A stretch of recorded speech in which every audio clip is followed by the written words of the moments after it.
네, 안녕하세요. 대가능바람입니다. 많은 분들이 릴리 관련 이야기를 주셔서 오늘은 릴라이 릴리 한번 보도록 할게요. 릴리는 2021년 제가 노보노디스크를 다룰 때에도 한번 언급을 했었고 따로 또 영상을 올리기도 했었는데 최근 지속적으로 릴리가 입방아에 오르내리는 건 아마도 주가 때문일 테죠. 일단 2023년 1분기 실적을 간단히 보도록 하겠습니다. 그 전에 국내 증권사 리포트가 있는데 그것부터 한번 보죠. 네, 한투에서 나온 리포트인데 저도 일라이릴리를 썼길래 한번 읽어봤습니다.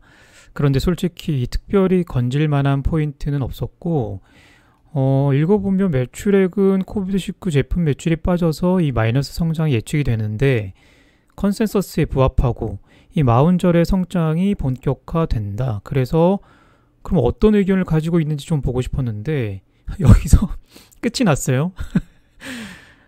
그래서 제가 살짝 현타가 오더라고요.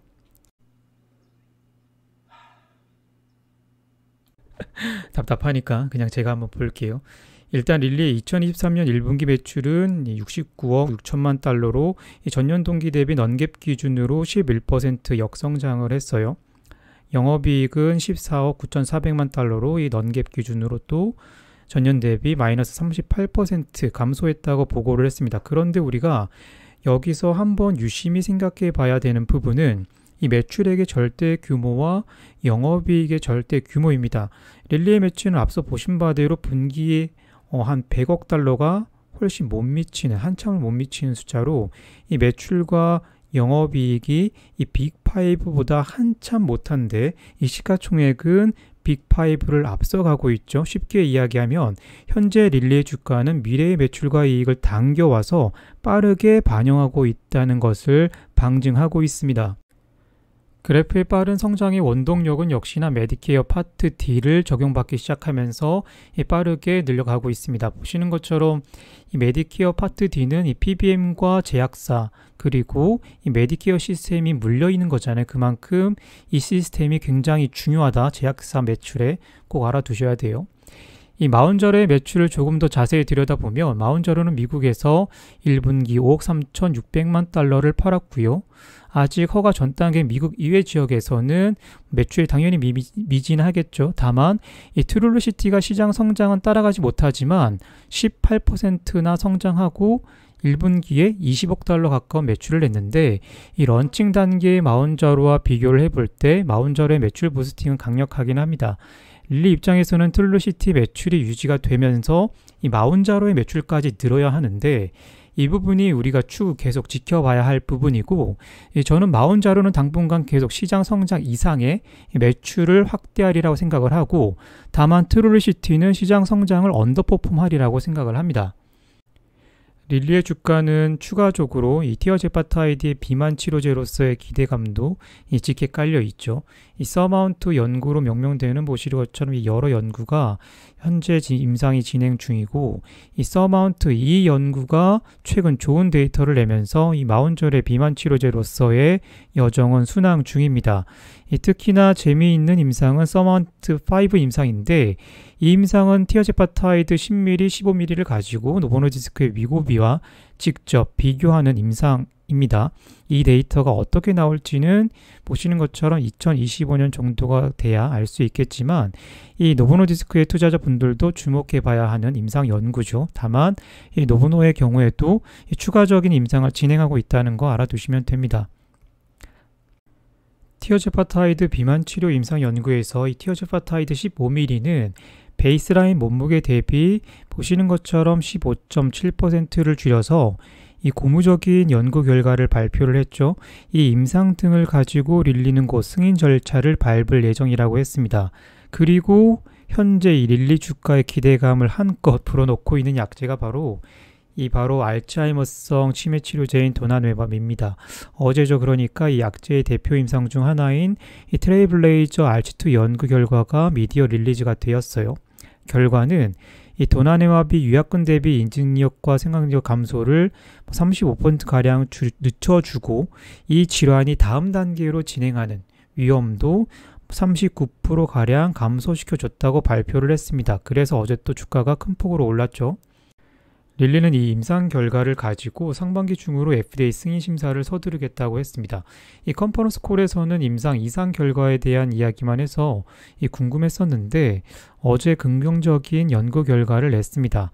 이미 기존에 함께 기대를 받던 신약 후보 물질인 이 솔라네주맙이 실패를 하면서 이 찬물을 한 번 맞았잖아요. 그런데 어쨌든 이 도나네맙으로 반전의 기회를 잡은 겁니다.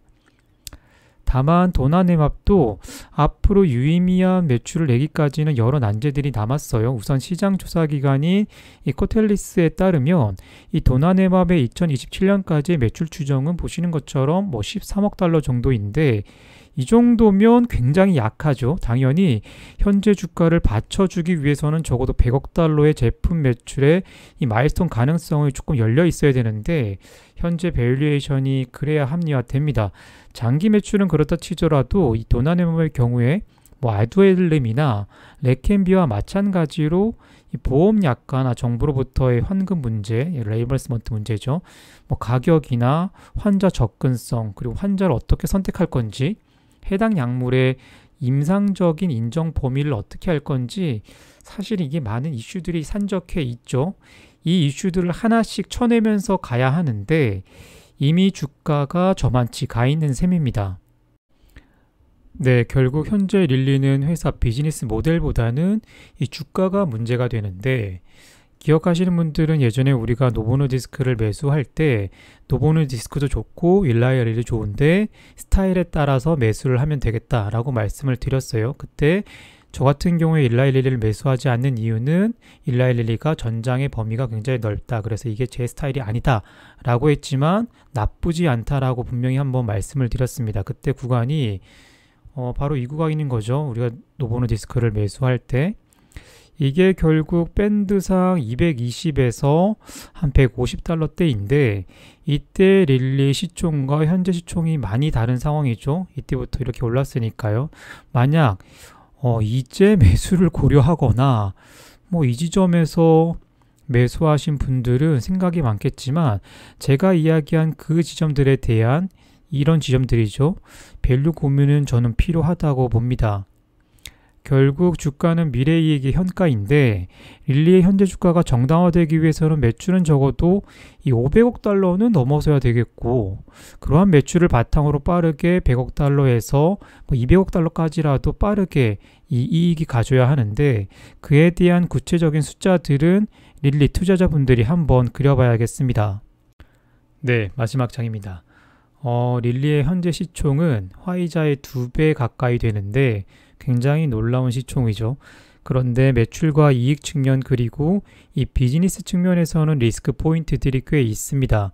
그러나 만약 내가 이 릴리를 150에서 200달러에 산 주주라면 다시 말씀을 드리지만 아무 문제가 없죠. 어떻게 해서든 수익이 납니다. 다만 오늘도 제가 릴리 관련된 이 매수가 어떠냐 하는 연락을 받았는데 그러한 분들은 앞서 제가 이 짚은 부분들에 대해서 생각을 해보시고 그러한 부분들에 대한 대책이 분명히 있으셔야 될 겁니다. 오랜만에 릴리를 했어요. 저도 좋은 공부가 됐습니다. 시장에서 항상 장수하시고 저는 어떤 투자를 하던 간에 이렇게만 그리고 이 방식으로만 하지 않으면 된다고 생각하니까 마지막 영상은 이걸로 대체하도록 하겠습니다. 다음에 또 다른 영상으로 인사드릴게요. 형님 도박에 빠지면 인생 조진다고 제가 몇 번이나 말씀드렸어요. 네? 형님 도박하라고 내가 등 떠밀었어요?